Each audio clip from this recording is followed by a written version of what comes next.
aí pessoal, dando sequência aos nossos vídeos da matéria de mecânica dos sólidos, agora a gente vai fazer um exercício da matéria de reservatório de parede fina.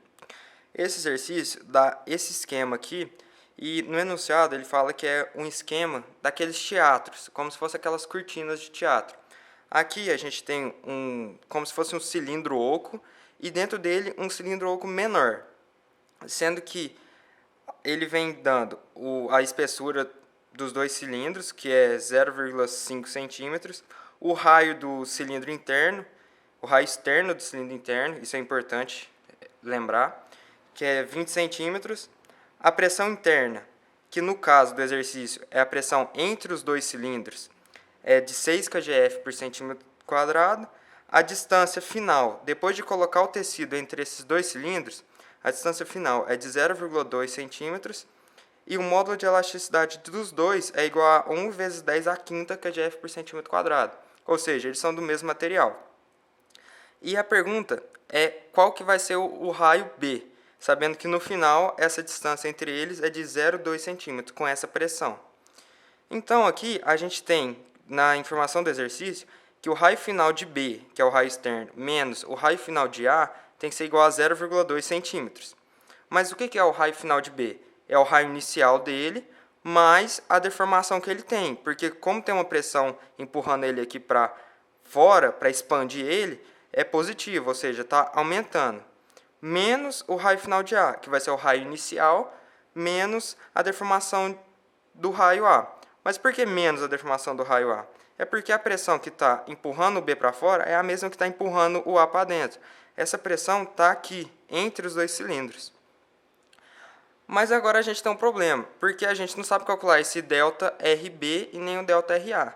Mas a gente sabe que o sigma circunferencial é igual a PR sobre a espessura, e sabe também pela lei de Hooke que o sigma é igual a módulo de elasticidade vezes a deformação, sendo que essa deformação é o próprio delta R sobre R. Com uma simples manipulação matemática, a gente chega que essa variação do raio é igual à pressão vezes o raio ao quadrado, dividido pela espessura vezes o módulo de elasticidade. Assim, dando sequência ao nosso exercício, substituindo essa variação do raio que a gente encontrou, a gente vai ter essa próxima formulinha aqui. Assim, substituindo os valores da pressão igual a 6, o módulo de elasticidade igual a 1 vezes 10 à quinta e a espessura dos dois de 0,5, a gente vai chegar nessa fórmula aqui. Você deve estar se perguntando por que tem esse 19,75. Lembra lá no começo que eu falei do raio externo de A ser igual a 20 centímetros?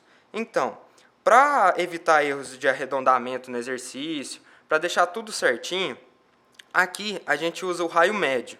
O raio médio, no caso do raio do A aqui, é o raio externo menos a metade da espessura. Então, é 20 menos 0,5 sobre 2.